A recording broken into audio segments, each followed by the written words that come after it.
Well, hello, everyone. Thank you for joining us this evening for our virtual program on the avian influenza outbreak here in Indiana. I'm going to advance some slides for us and we'll get started very quickly to get into the material. So we want to make sure that everyone is able to ask questions. So your hosts tonight are myself, Whitney Yorger, Communications and Outreach Manager for Indiana Audubon, and also Nicole Harmon. Nicole is the Director of Humane Indiana Wildlife's Rehabilitation and Education Center, and we're very grateful to have her here this evening to talk about some of the experiences she's seeing at her intake facility.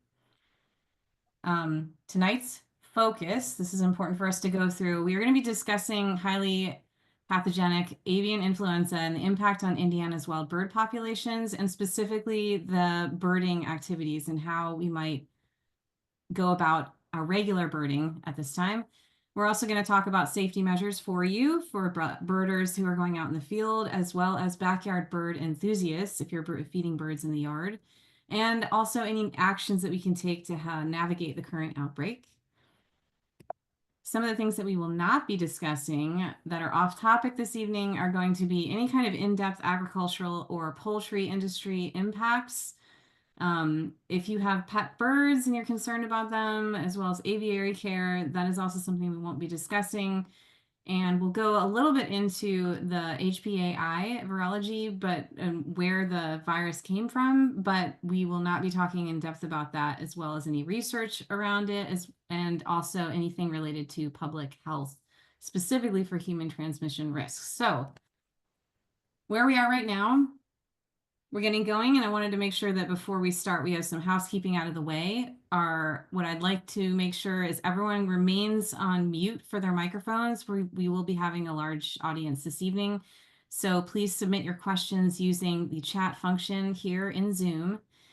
We also have a dedicated Q&A after Nicole's presentation. So if you have questions along the way, go ahead and put them in there, and then we will make sure that we get to them at the end of her presentation. And then if you do need captions for any reason, at the bottom of your screen, you can click the CC button and you can pull up those closed captions and get a live transcript. So without further ado, I'm just going to go ahead and introduce Nicole, well, hand this directly over to Nicole so that Nicole can get started and we can talk about the subject matter and do questions. Hi, good evening, everybody. So like Whitney said, we're going to be talking about HPAI and kind of what we're seeing as a wildlife rehabilitation center. So our center is located in Porter County. We admit nearly 3,600 animals every year. We believe we're the largest wildlife rehabilitation center in Indiana, taking in birds and mammals. And our facility has seen avian influenza, as have many other rehab centers across the state. So it's definitely something that we want to talk about. It's at the forefront of what we're seeing and thinking about every day. And I know you probably are too, as members of the birding community. And so we want to make sure that we're keeping all of our avian friends as safe as possible. So I'm really glad to be able to talk about this tonight. So what is avian influenza? So avian flu is a strain of the influenza A virus.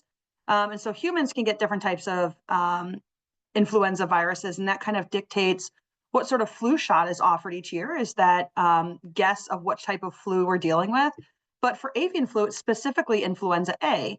And influenza A in and of itself can have different strains as well. For instance, there's a Eurasian influenza A, and then there's an American version as well. And a lot of what we are seeing for our avian animals who are getting HPAI is that Eurasian strain. And so that's something that can change and evolve, and that's what we've seen over time, and why it's kind of progressing past birds at this point, is its potential for being able to morph. And so that's definitely something that to be kept an eye on, and one of those current hot topics right now. So where did it come from? So the avian influenza actually was brought over from Eurasia. It was first discovered in a poultry farm, and it was believed that it was actually migrating wild birds who had brought it into the poultry farm. And then because there were so many birds in like a densely populated area, it was able to spread. But then when you have that kind of close proximity to wildlife and you're able to pass it back and forth, that's where we end up seeing HPAI kind of jumping from domestic populations and then back into wildlife. And then, of course, when we have our wonderful migration season and birds are literally traveling all across the globe, that's how it was able to spread from one continent to another. And so from traveling over to Eurasia, it was then first, as most recently, 2022 is when we really started to kick things off. It was first noticed in Canada and then in Pennsylvania, and then slowly started to spread across the United States.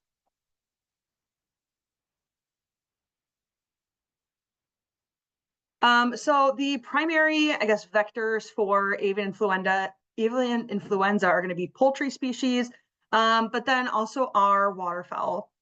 And so waterfowl end up being the primary reservoir. And I don't want to say the issue with waterfowl, but what ends up happening is that the species of duck and goose that end up contracting it end up being asymptomatic in many cases. And so you could have for instance, our very first positive case was a mallard. I would never have pegged this bird as being a patient who was avian influenza positive. He came in because he had been hit by a car. He had a fractured wing. Eyes looked normal. Mucous membranes looked normal. Attitude was normal. He was acting like every other mallard duck, totally fine. But we had partnered with Indiana DNR and was doing kind of a deep dive into the correlation between heavy metal toxicity and avian influenza antibodies. And in doing that, we were testing all of our waterfowl patients. And sure enough, within 18 hours, we were notified that this mallard was, in fact, avian flu positive, and for the H1, so the high path. And so that's kind of the concern as you're out and around, is that all of the waterfowl that are migrating right now or that we're going to see could be carrying avian flu, and we're not quite sure whether or not they actually have it. In many cases, they're not going to show any signs or symptoms. They are a species, though, who can just suddenly die from it. You could have an animal who looks totally normal, and the next day he is passed. Unlike some of the other species who will show considerably different symptoms for having contracted the virus. So I know locally, within the last couple of weeks, we had a very large scale die-off of red-breasted mergansers. And we at the rehab center had initially started receiving phone calls of mergansers that were being found on the beach in Lake County and Porter County regions. We're also finding people who are a little bit further inland who are finding single birds in their yards or in a park, for instance. And they were in these sort of large scale findings, like pictured here. These birds were testing positive for avian flu. And it wasn't just happening here in like Lake or Porter County. This was found, and the story kind of broke out of Chicago initially. And we had individuals all the way across the Indiana border with Lake Michigan into Illinois, and then all the way up into Wisconsin, who were seeing positive cases of red-breasted mergansers. And I know from the wildlife rehab side, as we're all kind of communicating with one another, it was at this point that wildlife rehabilitators really said we need to start closing our doors to waterfowl at this time, in an effort to keep our staff and then other patients that are currently in care safe, just because it is so hard to detect in birds. And in instances like this, these patients can come in such high volumes. We want to make sure that it's something that can be kind of managed and mitigated as we're seeing them. So this is another patient that we had brought into the rehabilitation center. This was the very first snow goose that the wildlife rehab has ever taken in 10 years' time. And it was found about 20 minutes south of the rehabilitation center, standing in somebody's front yard.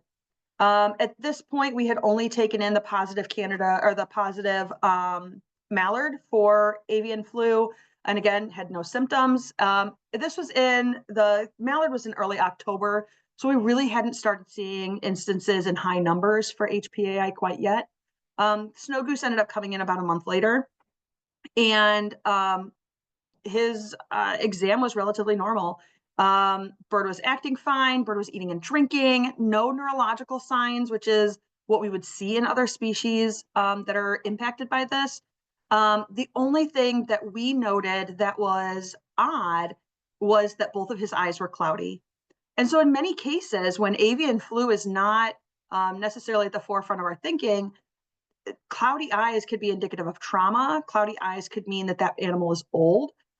It's not always a red flag for HPAI, but because of what we are seeing right now and the vast numbers of cases that we are seeing positive all throughout our flyway, but then in Indiana in particular, we had kind of internally red flagged him as a potential candidate for having avian flu.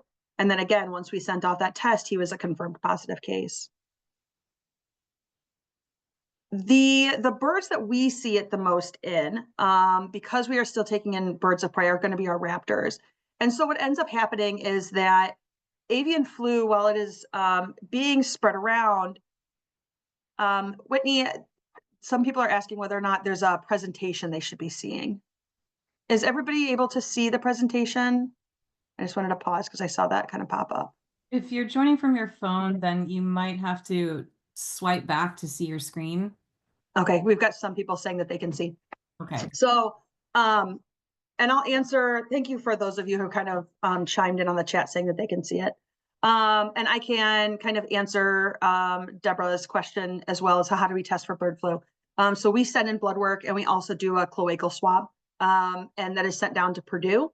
Purdue then tests it looking for the influenza A virus and is able to kind of isolate those different proteins that'll tell us exactly what strain of influenza A we're dealing with. And if it does come back with the H5N1, then what they're going to do is they're going to send it out to the national lab and they're going to really get confirmation and they do the genetic sequencing out there. So it's a really quick, simple test. It doesn't bother the bird at all, but it's critical information that we need. What kind of can happen beyond birds of prey and what we're seeing is that it ends up, or beyond waterfowl, and what we're seeing is that it does end up getting into birds of prey who are scavenging. We've seen red-tailed hawks, great horned owls, turkey vultures. There was just a large-scale die-off of black vultures that occurred within the country. All of these scavenging birds who are feeding upon the carcasses of positive cases of waterfowl then end up becoming susceptible to it as well. Now, are there cases where there are birds who are who potentially come into contact with it who seemingly survive? There are, and then so that's kind of why we're trying to figure out if there's correlations between heavy metal toxicity and a bird's ability to survive. That's why the DNR is looking into antibodies to see who's able to survive it. But I know that there was at least a bald eagle nest down in Florida recently where the chicks tested positive for avian flu, but the parents had survived. And so obviously they must have come into contact with it if their chicks had succumbed to it. And so then really the question is how is that occurring and how often is that occurring? But the thing with avian influenza is that it's not just strictly designated for avian species. What we're seeing now and what wildlife rehabilitators have been seeing since 2022 is that it has jumped to mammal scavengers as well. We see it in foxes, we're seeing it in coyotes, raccoons, bobcats. So our felid species and then our minks, weasel species are also highly susceptible to this as well. And what ends up happening for them is severe neurological issues. They almost always go blind from catching avian influenza, and it's almost always fatal. So it's one of those viruses that is important for us to pay attention to because of the mammals that are even potentially in our lives that could be coming into contact with it. And I know kind of locally right across the Illinois border, there was a possum who even got avian flu. So if we think about it, we kind of look at all the species beyond our waterfowl. It is the ones who are either having direct contact with being around the waterfowl, kind of like our sandhill cranes, and they're sharing fields with them, or it's going to be birds and other animals who are scavenging on carcasses. So the next video I feel like is very important for people to see. This is a bald eagle patient that was brought into the rehabilitation center, not this past Monday, but the Monday before, so about 10 days ago. We had received a phone call from a property owner just a half a mile from the rehabilitation center itself. So I could have walked there from the rehab center, about a bald eagle that was in her field here in Valpo. And a conservation officer was dispatched to the location, and then he immediately called us. The bird was able to get lift and was able to fly about 30 or 40 feet. But when he landed, he would kind of land on his feet and then fall face first, and then had a lot of trouble really coordinating himself. And so the next video is after we had done our exam and we kind of set him into a hospital cage to see what he would do kind of in a stressful situation. So this is the video of the bird seizing. Boop.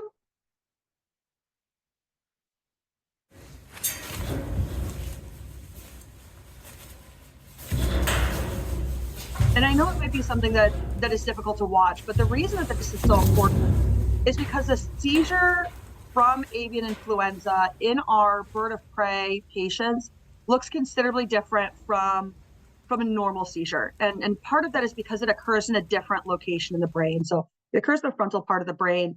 And the reason that I feel like, to me, the reason that it looks so different is because these animals are cognitively aware that their body is acting inappropriately, that they're moving in ways that they cannot control. And so quite often you'll actually see that animal kind of look at the wing or look at the leg as it's losing coordination and as it's moving around. And so, one of the immediate questions that the rehabilitation center asks when somebody calls with what could be a species who potentially has avian influenza is it seizing?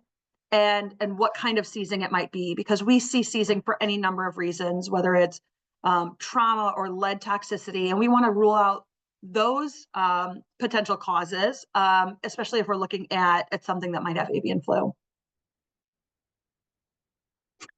So this was a map that was put out by the DNR just this past week. And at least one source, as I was reading all the comments and reading through the document, said that this was probably about 2 weeks old as far as the data goes. And I would agree with that, because LaPorte County only lists about 280 animals who had tested positive at the time that this map was put out. But that clearly does not put into consideration all of the sandhill cranes that were found around Fish Lake recently in LaPorte County, as we know that number is in the hundreds. And then down in places like Walkerton and Jasper Pulaski, there's been considerable die-offs there as well. And so I know that those animals aren't taken into account.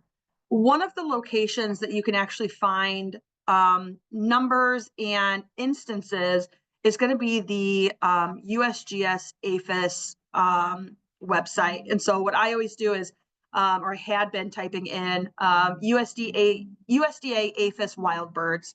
And it takes you to a web page that lists all the different documented cases throughout the United States. But what I can tell you from that documentation is that it is grossly underestimating or underrepresenting the actual positive cases. So for instance, and the way that we know that this is vastly underrepresented is that website right now, as of today, shows 110 cases in the state of Indiana from 2022 to 2025. Well, the map that we're looking at shows over 110 cases in LaPorte County alone. And unfortunately, when you're looking up information from the CDC or the Board of Animal Health for the state of Indiana, or USGS, which is on a federal level, they're all feeding off of one another. And so their information is all what the USGS is showing. And so I could not find any information on the web or on the internet today that showed like real true numbers. And so when I'm looking for numbers or when I'm looking for the status locally, I know I turn to the DNR myself and to the biologists that I know there. And what I'm utilizing that for at this point is really strictly my ability to return animals back to the wild, especially some scavenging species right now. Like we have 3 bald eagles that we're currently being asked to hold on to until this starts to die down. But these are some of the species that have been listed in our state that have been tested positive for avian influenza. These individuals in particular had been testing positive for that Eurasian strain, and almost all of them are the H5N1. And so really what that means when we're looking back and forth between those different numbers, the H5, or, sometimes it was H3. And so when we look at those, it just kind of means um, how it is spreading and how it's being represented in the body. Something that is a high path is going to receive a different number. And then those numbers that are low path are really the ones that are strictly impacting the respiratory tract. And so you're not seeing quite as many like neurological behaviors as what we're seeing in the current strain that's going around. So the question that I am asked most often, I should say, is how can we prevent the spread? What can we do as a community to help with this? And how can I keep myself and my wild bird safe? So one of the ways that we can kind of slow the spread is just by using simple disinfection techniques. I guess if there is a silver lining to avian influenza, it is that the virus does not do well against even household disinfectants. So a bleach solution is going to be great against killing off avian influenza. Clorox wipes, Lysol spray, any of that kills the virus. And so what would be wonderful to do is that if you're out and you're birding, just have something that allows you to clean off your shoes and any sort of hiking gear that you might have with you, or birding gear, anything that touches the floor. Avian flu is transferred, unless you're really actively touching an animal, avian flu is going to be transferred through feces. And so it's when you're stepping in it and moving from one place to another, or when you're putting your walking stick down and then putting it in your car and going to another location. So as long as we are cognizant of the fact that that can happen, and then cleaning off those materials, we're working together to kind of keep our avian species safe. Keeping ourselves safe and keeping our pets safe is obviously going to be something else that is grossly important. As far as our pets go, if you are, walking out and you have your dog, keep them on a leash. If you typically walk in an area that has waterfowl, maybe choose a new walking path right now.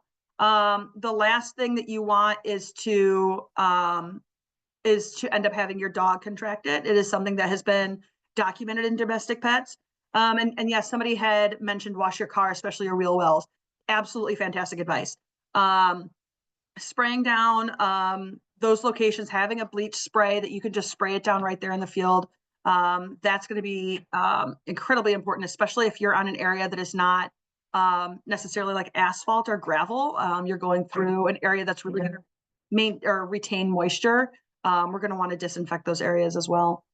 And then as far as keeping ourselves safe, we encourage people not to handle carcasses or not to handle sick birds right now. I do not know of any rehabilitation center north of Indianapolis that is taking in waterfowl at this time, just due to the safety. And so unfortunately, there's no place to take these birds who may be ill.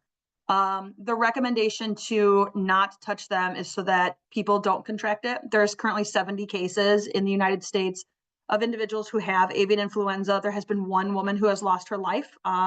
She was down in Louisiana and already immunocompromised. Every instance of people who have caught avian influenza has come from the domestic bird sort of situation, has nothing to do with wild birds. And we want to keep it that way. And so I know that there has been different instances of people who have been working together to clean up birds who have been found deceased. If that is going to occur, we definitely recommend that people are going to be really safe about it. That's wearing things like shoe covers, gloves, a mask. It's wearing, we even go so far as to wearing Tyvek suits. It's going to be double bagging that bird in a trash receptacle or in a trash bag, disinfecting the trash bag, and then putting it into a third bag and disinfecting that one. We want to make sure that it's not just us that's being kept safe, but anybody else who might end up touching that bag kind of further along the line. Okay, so back to the birding aspect of it. These are all really great tips. Thank you, Nicole. And also, Amy Kieran's put in the chat that recommendation to wash your wheel wells if you're going out to places. In general, for us, what we're recommending for birders who are going out in the field in search of birds, especially right now as part of waterfowl migration, as it's peaking this month, there are just things to be aware of. So what we recommend is to avoid some of those high-risk birding locations if that's a concern for you. Things like places possibly like Goose Pond Fish and Wildlife area. However, a lot of that is going to depend on where you are going into the field. And so if you are just getting out of your car and perhaps hanging out using your binoculars and spotting scope from a safe distance, that is a great recommendation. And that's a good practice to stick with. As far as your gear, disinfecting your shoes, that was recommended if you're going out to places like this because of that transmission possibility with the fecal matter. So that's something that you could do. You can also take your shoes off and leave them outdoors or in a designated area outside of your house so that you're not taking in your hiking shoes or any other shoes that you use regularly for birding. So that's good recommendation there as well. And then the car, cleaning your wheel well is great as well. As far as bird feeding goes, because we have been getting a couple of questions about bird feeding. Right now, there isn't any advice for taking down your bird feeders. So bird feeders is okay. You can continue to feed birds from your seed feeders and anything else that you have in your yard. If a temporary pause is recommended, and that would come from the Indiana DNR, then we will go ahead and notify the entire birding community. So that information would be dispersed on our social media and also through our email communications. The one thing that you can do is to make sure, as part of good practices for bird feeding, is to keep your feeders clean. And what that means is every few days, or if you have to go and take it down and refill it, right now, especially, you could just make that bird feeder clean with a solution of 9 parts water and then 1 part bleach. And you can sit the feeders in a bin and let it sit for 10 minutes and then scrub it down. You can wear masks and a glove while you're doing this if you're concerned about any possible transmission, or if you just have lots of bird matter on the feeder, then that's something that you can do, or you can just go about using the scrub brushes and then wash your hands thoroughly afterward. So I think in terms of bird feeding, that information covers it. And then Nicole had mentioned a couple of resources for you.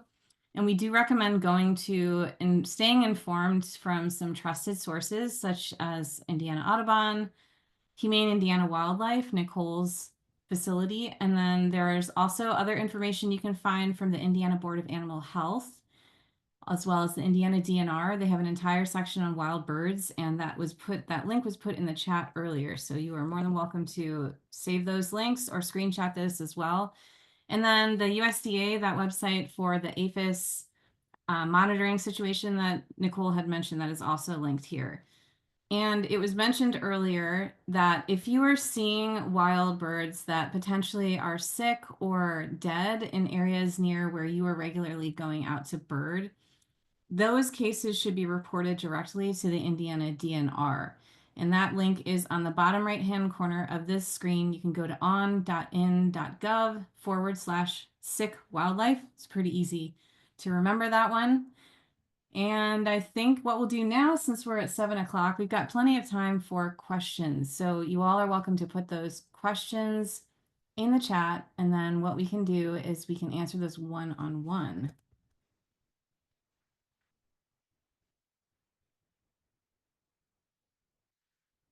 All right, Nicole, I see we've got a question already, and I'm not sure if you covered this. How do you test for bird flu? Was the first one a little bit ago. Yeah, so just to kind of reiterate how we test at the Rehabilitation Center. So we do 2 different blood draws that are sent off, and then we also do a cloacal swab. And that's just basically collecting some fecal matter and then sending them off. Ours gets sent down to the Animal Disease Diagnostic Lab with Purdue. And then we get a notification between 18 and 24 hours later, unless it's on the weekend. Usually if it's on the weekend, we have to wait a little while longer, obviously. But it's a pretty quick turnaround for us. I will say we've been getting a lot of questions about whether or not we are actively testing for bird flu if we have situations where somebody might think a bird has it, and our facility is not doing that. The reason that we're not doing that is because we don't want to bring potentially positive cases to the rehab center, which could then spread to some of our patients and then our non-releasable wildlife that we utilize for education programs. So, unfortunately, it is something that would just need to be kind of listed on the DNR website that you're seeing that sick and injured or sick and deceased wildlife. It's not something that can be taken somewhere to be tested just to be sure. Okay, so we have a question. The next one is, are there any recommendations for a neighborhood retention pond with Canada geese? There's lots of feces on paved walking paths. And Brad had chimed in here saying that a lot of the protections that we just mentioned would still apply in cases like this, especially with the taking off your shoes, disinfecting anything that comes into contact potentially. But I'm going to hand that over to Nicole to add some additional guidance. Yeah, I mean, it's hard in those sort of situations. If it's not property that you maintain. Because what if it was like my personal property and I had a smaller pond area, I wouldn't want them necessarily landing there so close to so many people or potentially pets at the moment. So I might be doing different things to, try to prevent them from landing in that location. Maybe it's a situation where you're talking to the landlord of that property, to see if the sidewalks can be sprayed down on occasion. But again, I think right now the best thing you could do is just those disinfectant kind of protocols anytime you're walking through any sort of feces, just to keep up good practice. Okay, so there was a question, will this recording be available afterwards so that it can be shared? The answer is yes. We are recording this currently now, and we will upload that to our YouTube channel so that you can find that information on that as well. And we'll send that out in an email follow-up too, so you'll have that. And then next question we have, should we avoid, well, this is a similar one, but Jean asked, should we avoid walking on the Nickel Plate Trail north of 116th Street in Fishers? So I assume the situation is just like the others. Yeah, I'm not familiar with positive cases in that Fishers area, but if you've heard of positive cases in that area, specifically on that trail, I'd avoid it for a while. As temperatures start to warm, hopefully we're going to start to see a decline in this, but it's really summer temperatures that we're looking for, and especially with migration season, we're going to be dealing with this for at least another few weeks. And so I think it would be really mindful. You should be really mindful about where you're going if you're trying to avoid it completely. Sometimes those different neighborhood chat pages, or resources like Indiana DNR, are going to be really helpful to kind of find out where they're going on locally. I know there's been a lot of talk on social media about people finding deceased birds. That might be a really good indicator of places to avoid. So we have two questions. One is, have any waterfowl at Celery Bog, that's in the West Lafayette area, tested positive? I'm not sure about Celery Bog. I don't know if anybody else can chime in. It's a little far for us. It's about an hour and 45 minutes. I do know of wildlife rehabbers in the West Lafayette and Delphi area who have gotten quite a few positive cases come through their rehab, but I'm not sure about Celery Bog in particular. That might be one of those locations where, since there are so many waterfowl, that just to be aware of when you're going there to come back and practice all of those hygiene best practices that we shared. Another question is, how long do you anticipate this flu to last into the year? Yeah, so avian flu ramps up in the cold weather because it doesn't die off with the cold.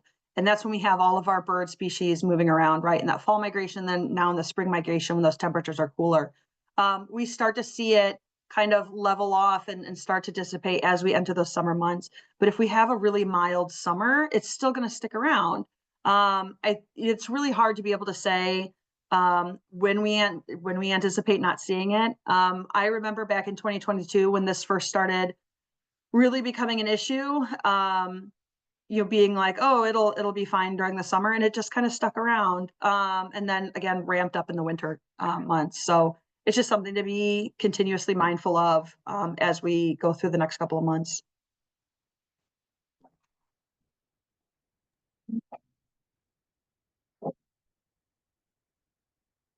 So a follow-up question to that, are you saying that avian flu is here to stay? Yeah, so avian flu is actually not anything new. Avian flu has been around for decades, if not hundreds of years, and it is something that is here to stay. And then it's just kind of knowing how to deal with it and watching as it starts to mutate. And I think that's part of the changes that we're seeing now is as those strains mutate and kind of moving into mammals. Um, it's this is now kind of a different thing that we're having to deal with, but certainly avian flu is not anything new. I don't know if some of you remembered, but a couple of years ago during the height of the pandemic, we had guidance and we did have guidance that we didn't know to bring down feeders. And so we were communicating that back then, and here we are still having some situations, but we know a lot more about it and what we can do to mitigate and help wild bird populations. And it does vary in different like levels of what you're seeing. I mean, we had um avian influenza outbreaks in 2014 and 2020 that were the H5N8 strain. And then in 2021 it came back as the H5N1. 2022 we didn't get hit very hard. I mean, certainly there were positive cases in the state of Indiana, but we had a lot of positive cases, more in other flyways than our own. And then now it's kind of our turn. I mean, I was just out on the West Coast, and I know California is getting hit pretty hard, but I was talking to rehabilitators in Seattle, and they weren't seeing it in near the numbers that we are here currently. And so it's really interesting the way that it kind of moves from one flyway to the next, and what we see year after year.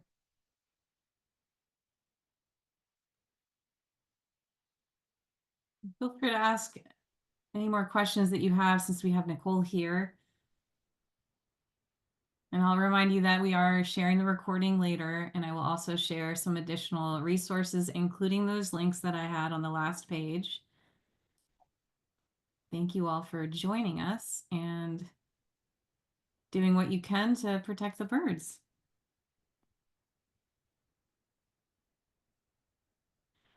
All right, so questions here. We do have one. Other farmers' How, livestock. yeah, how at risk Yes. are we to this jumping to other farmers' livestock?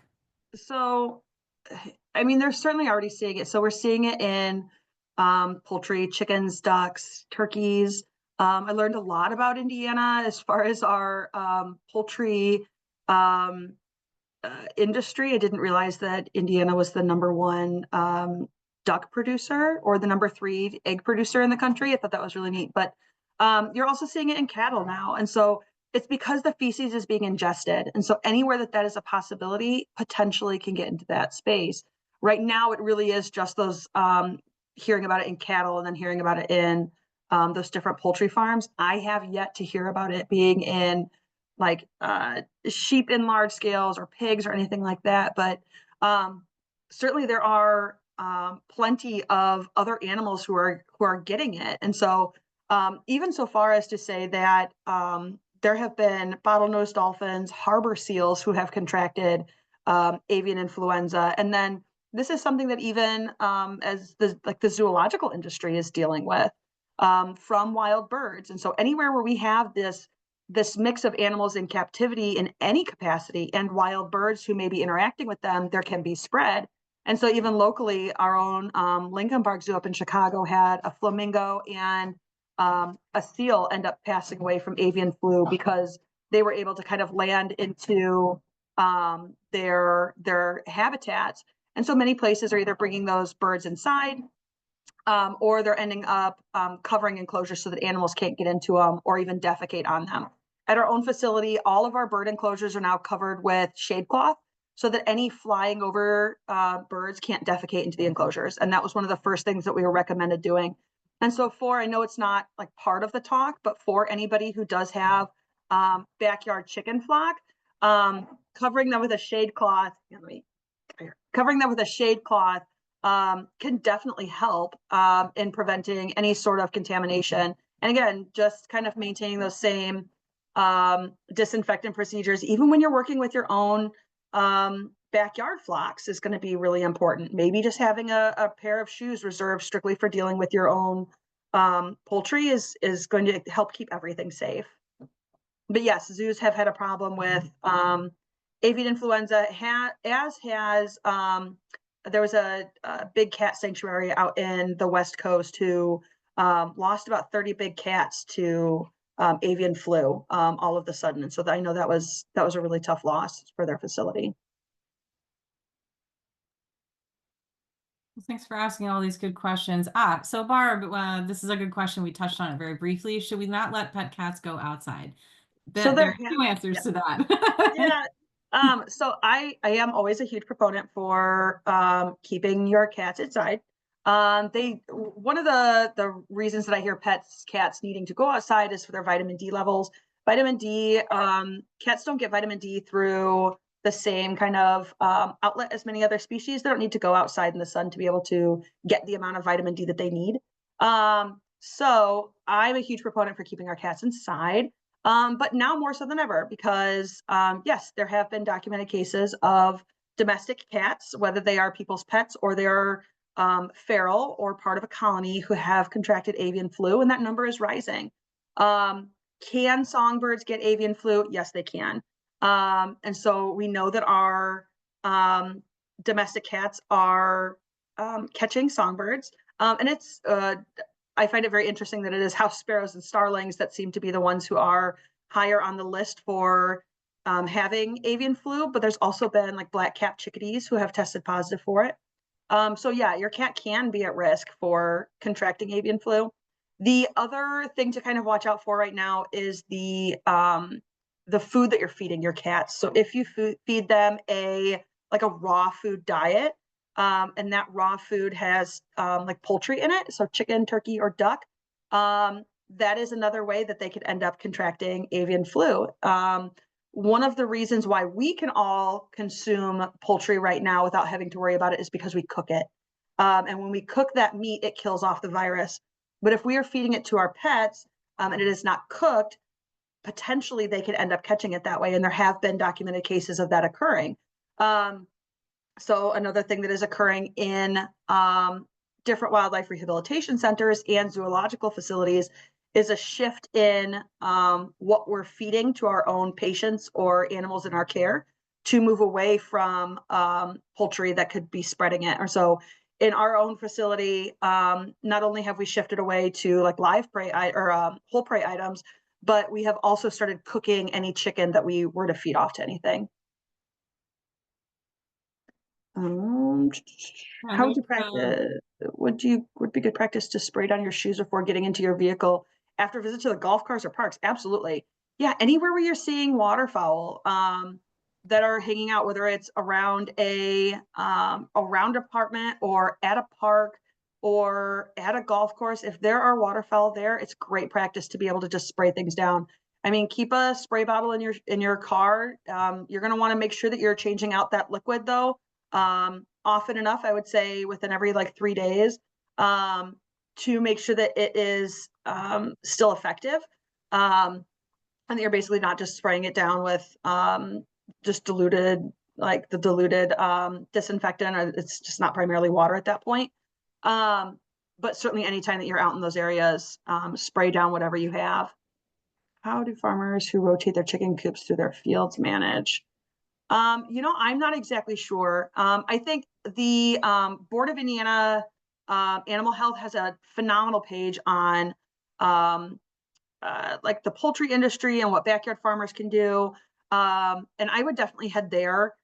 That's not necessarily within my wheelhouse, but I know that that's definitely has to be something that they're taking into consideration, as moving around those coops where it could be coming into contact with feces from other animals.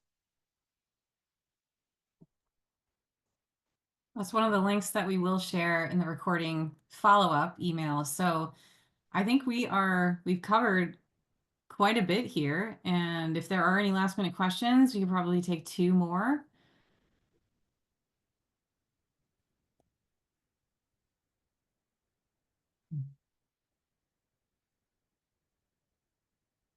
Does alcohol/hand sanitizer work against this virus? Yeah, it does. And so, I mean, I have hand sanitizer on me constantly. And so I would definitely, I mean, you're going to want to if you're using alcohol to be able to kill off anything, you're going to want to be using like like a stronger isopropyl alcohol. We use like 75% and 95 or 90%. But I would try to stick to like a bleach solution, Lysol, Clorox, that kind of stuff. That way you're making sure that if you're mixing anything yourself, you're not having to worry about it. But hand sanitizer does work. Have you heard about a vaccine yet? Not in our country that I've heard of. I've kind of heard whispers of it occurring in other countries, so that they're starting to talk about doing things like that. I have not yet heard of somebody actually doing it in our country, and even to the point where it would end up being actually beneficial. It's going to be really hard to test that for a while, and even getting into wild birds, that's a whole nother can of worms, is how you even go about doing that, and if it's even necessary. So, but I have not heard of that for our country yet.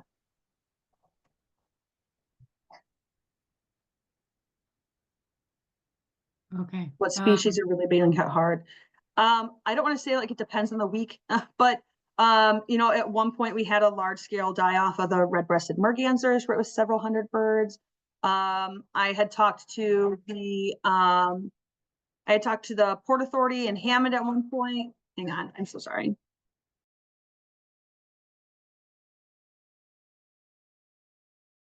I had talked to the Port Authority in Hammond, who had found a bunch of deceased seagulls. Right now, the sandhill cranes are obviously being hit really hard as they're, kind of flying through, and we're seeing them in, LaPorte County and Jasper County in these very large numbers. Snow geese were being hit, and so it kind of just depends on where you are. Black vultures, I saw today, I think it was in Michigan, there were several dozen black vultures who had succumbed to it. It just kind of depends on where you're at.